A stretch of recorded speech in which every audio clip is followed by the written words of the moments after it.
quelque part, un régime politique, c'est quand même l'émanation à la base d'un système économique. Je veux dire, il ne faut pas être dupe non plus. Je veux dire, la monarchie, elle a existé à une certaine époque parce qu'il y avait le pouvoir de l'aristocratie terrienne.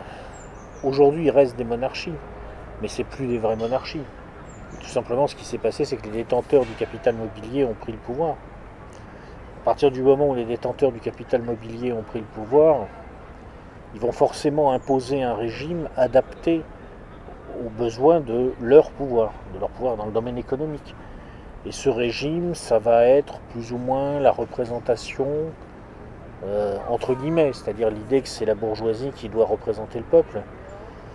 Alors ça peut prendre la forme de monarchie constitutionnelle, mais c'est des fausses monarchies en fait. Enfin, pas vraiment, parce qu'il reste quand même quelque chose, mais voilà, on est dans le domaine de...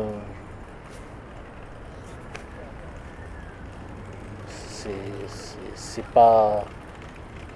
Je veux dire, la reine d'Angleterre, aujourd'hui, bon, elle continue à incarner quelque chose pour une grande partie des Anglais, ça c'est l'avantage. Peut-être d'ailleurs qu'en France, on reviendra un jour vers ce genre de truc. C'est pas totalement impossible que la bourgeoisie aux abois, dans un système dont elle perdrait le contrôle, se dise finalement ça serait bien d'avoir un roi parce que ça nous permettrait d'être le pouvoir derrière le trône. Mais ça sera une monarchie à la Louis-Philippe, ça sera une fausse monarchie. La vraie monarchie, la monarchie de l'époque où elle existait, ça pouvait exister parce que c'était des sociétés, d'abord où tout se jouait plus ou moins dans le champ religieux, le politique n'était pas séparable en fait du religieux, et puis parce que la noblesse terrienne, c'est un pouvoir qui a besoin de stabilité, qui n'a pas besoin de mouvement, c'est un capital qui a des revenus très réguliers et très faibles par rapport à sa valeur.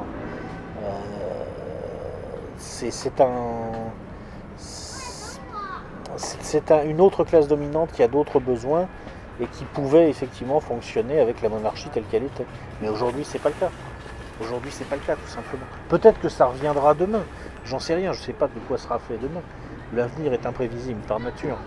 Mais en tout cas, aujourd'hui, dans la France telle qu'elle est, avec les mentalités telles qu'elles sont, les besoins réels, concrets des classes dirigeantes, des détenteurs du capital, et donc des détenteurs du pouvoir,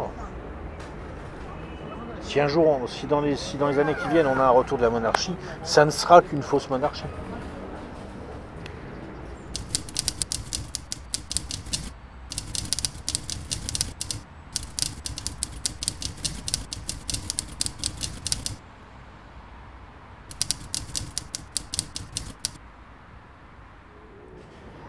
Qu'est-ce que sera le commerce mondial dans Ah bon, on ne 100 sait ans? pas, ça je sais pas. Et peut-être effectivement que le fondement économique, ça sera ce qui est tangible, ce qui est solide, la terre.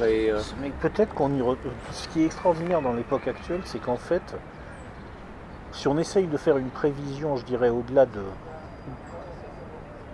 6 mois, on commence à se dire mais c'est quasiment impossible. 5 ans, on se dit ouais, non c'est impossible.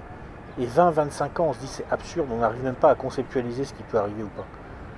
Il y a des scénarios crédibles où dans 30 ans, on est revenu au XIVe siècle, et d'autres scénarios crédibles où dans 30 ans, on est dans une société à la Aldous Huxley.